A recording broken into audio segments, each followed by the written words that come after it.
कोई भी चीज जो समझ में नहीं आए तो इसका तो हरियाणा पर, कोई बात समझ में नहीं आए हरियाणा पर।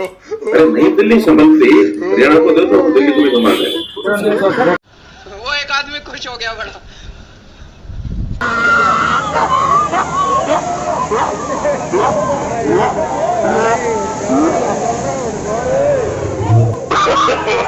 no, no, no, no.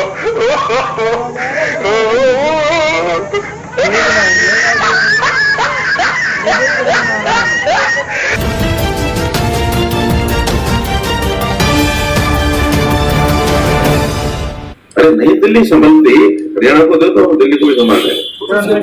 एक आदमी खुश हो गया बड़ा। नमस्कार, आप देख रहे हैं तहलका हरियाणा, आपकी आवाज। अगर आपसे दिल्ली नहीं संभल रही तो हमें दे दो। आपको याद है ना ये शब्द किसके हैं और कब कहे गए थे? हम आपको याद दिला देते हैं। ये शब्द हैं हरियाणा के मुख्यमंत्री श्री मनोहर लाल खट्टर जी के, जिन्होंने मात्र एक सप्ताह पहले ही गुरुग्राम में प्रेस को संबोधित करते हुए दिल्ली के मुख्यमंत्री केजरीवाल के लिए कहे थे। न जाने सीएम साहब बिन सोचे समझे इतने बड़े बोल कैसे बोल जाते हैं। सीएम साहब, गुरुग्राम की जनता में मात्र एक दिन की बारिश से त्राही मची है और आप दिल्ली या अन्य राज्यों को गोद लेने पर विचार बाद में कर लेना। पहले अपने इस शहर गुरुग्राम को सुरक्षित रखने की सोचें, जो पूरे हरियाणा के मुकाबले करीब 75% रेवेन्यू यही शहर देता है, जिसकी बदौलत पूरे हरियाणा में जो भी विकास कार्य हो रहे हैं यहाँ की जनता के जेब से निकले रुपयों से हो रहा है। अपना घर संभलता नहीं और बात करते हैं दिल्ली को लेने की। सीएम साहब, हर साल की तरह इस बार भी वही हुआ जो हर साल होता है। बारिश आते ही शहर डूब जाता है। गुरुग्राम की शीतला माता के दर्शन करने पूरे देश से श्रद्धालु गुरुग्राम आते हैं। आज की बारिश में तो वो श्रद्धालु ये नहीं समझ पा रहे हैं कि वो गुरुग्राम शीतला माता पर आए हैं या हरिद्वार स्नान करने, जिसकी वजह से पूरे देश में मिलेनियम सिटी की भद पिट कर रह गई है। पूरे देश में गुरुग्राम का नाम और भी ज़्यादा इससे रोशन हो गया है। मानसून की बारिश से भले ही किसानों को बुआई और लोगों को गर्मी से राहत मिली हो, मगर दूसरी तरफ गुरुग्राम शहर से लेकर गांव, अपार्टमेंट सेक्टर में बारिश के पानी से नदियां वाला हाल हो गया है, जिसके कारण लोग अपने घरों में ही बंधक बनकर रह गए हैं। यह हाल मुख्यमंत्री के उस शहर का भी है जो सर्वाधिक प्रिय और कमाऊ शहर है। मुख्यमंत्री मनोहर लाल खट्टर ने कहा था कि वह गुरुग्राम को स्मार्ट सिटी बनाएंगे। स्मार्ट सिटी तो कितना बन पाया नहीं पता, लेकिन मिलेनियम सिटी का बेड़ा गर्क होने में कोई कसर नहीं रही है। गुरुग्राम शहर व गांव की हालत एक बाढ़ग्रस्त शहर जैसी हो गई है।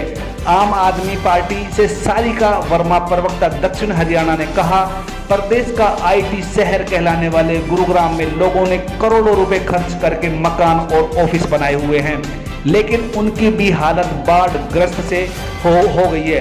बीती रात से अधिकतर सेक्टरों में बिजली नहीं है, घरों के अंदर पानी भर गया और सरकार सो रही है। उन्होंने कहा कि मार्केट ही नहीं बल्कि अपार्टमेंट्स की पार्किंग में भी पानी भर गया है 2 से 3 फीट तक, जिस कारण महंगी कारों के भीतर भी पानी भर गया है।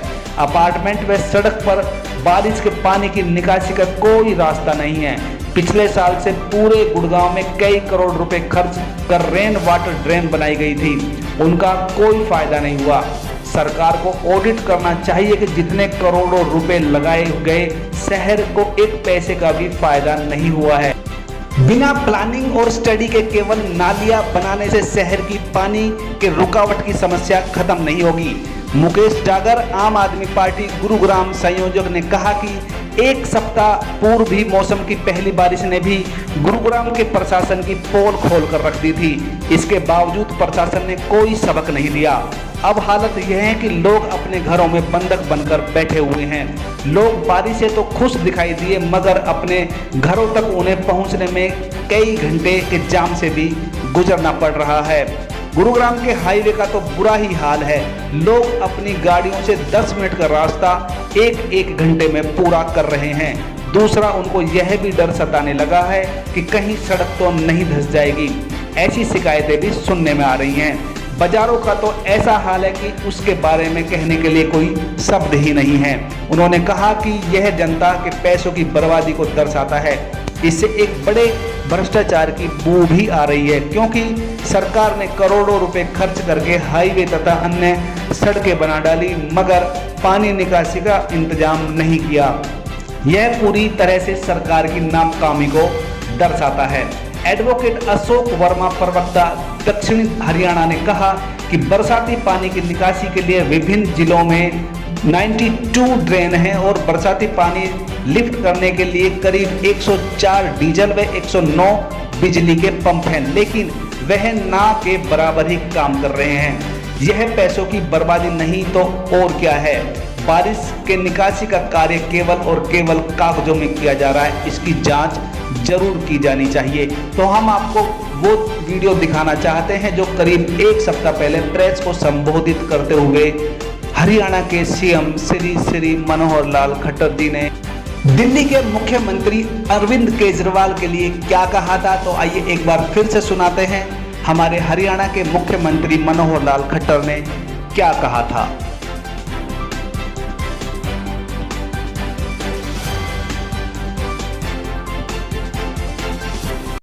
दिल्ली सरकार को, खास करके दिल्ली के मुख्यमंत्री को विज्ञापन का एक शौक है कि किस बात में मैं अपना विज्ञापित होकर के अपनी प्रशंसा प्राप्त करूं। पानी के नाते से जितना पानी सुप्रीम कोर्ट के निर्णय के अनुसार हमने देना है, पूरा पानी दिया जा रहा है, एक बूंद कम नहीं दिया जा रहा। भले ही हरियाणा को कठिनाई बहुत आ रही है, क्योंकि पानी की आवश्यकता तो हरियाणा की भी दिल्ली से कम नहीं है। मुख्य रूप से पीने का पानी, जहाँ हरियाणा को 2 करोड़ 90 लाख की आबादी है, दिल्ली की मात्र 2 करोड़ है, हमें उससे 1.5 गुना पानी चाहिए। फिर भी हमारे पास 2000 यानी क्यूसेक पानी यमुना में से हमको मिलता है, 1050 क्यूसेक पानी उनको हम देते हैं। जो हाल ऑक्सीजन का उन्होंने हमारे साथ किया, आपको पता है कि उनकी 2 करोड़ आबादी, सुप्रीम कोर्ट से निर्णय लेकर के आगे के 700 मीट्रिक टन हमको ऑक्सीजन चाहिए, हमें मात्र 2 करोड़ 90 लाख की आबादी होते हुए 282 मीट्रिक टन मिला। हमारे यहाँ उसके पेशेंट ज्यादा थे, उनसे हॉस्पिटल के ज्यादा है, एरिया उनसे ज्यादा है, दिल्ली के लोग भी इलाज कराने के लिए हमारे पास आ रहे हैं। ये तो हमने अपने सिस्टम से उसको सुधार करके मॉनिटरिंग करने के बाद हर पेशेंट को जिसको ऑक्सीजन की जरूरत है उसको पहुंचाई। और दिल्ली वाले जिस प्रकार से उस ऑक्सीजन को इकट्ठा करने में लग गए, उनको मानवता का भी ध्यान नहीं रखा कि जहां आवश्यकता वहां पहले भेजी जाए। आखिर दिल्ली और हरियाणा को अलग तो नहीं है, पड़ोस के थे, पड़ोस में उनको ध्यान करना चाहिए था कि हम किसका कोटा काट के ले जा रहे हैं। हरियाणा की ऑक्सीजन को दिल्ली में लेके जाए, और दिल्ली में आवश्यकता नहीं। हमारे पास ये भी जानकारियां हैं, उन्होंने कंपनियों को कहा कि हमारा जो स्टोर कर लीजिए, स्टॉक कर लीजिए, जरूरत पड़ेगी तो आपसे ले लेंगे। तो बफर स्टॉक जमा करने के लिए लेके जाए। उनको हर चीज चाहे प्रदूषण है तो भी हरियाणा के ऊपर बंडाफोड़ करते हैं। दिल्ली के अंदर ट्रैफिक का कितना पोल्यूशन है, इंडस्ट्री का कितना पोल्यूशन है, क्योंकि आबादी जितनी घनी जहां होगी, इंडस्ट्रियल एरिया जितना घना जहां होगा, वहां निर्माण कार्य भी ज्यादा होंगे। तो अगर हरियाणा का होता तो हरियाणा में तो हमें तो इतना पोल्यूशन कभी ध्यान में नहीं आया, हरियाणा में भी होता पहले वो। यानी हरियाणा के पोल्यूशन की पढ़ाई लिखाई हुई है कि हरियाणा में कुछ नहीं करना, दिल्ली में चले जाए। उनको ये ध्यान करना चाहिए कि हरियाणा के लोग भी सुखी बसते हैं।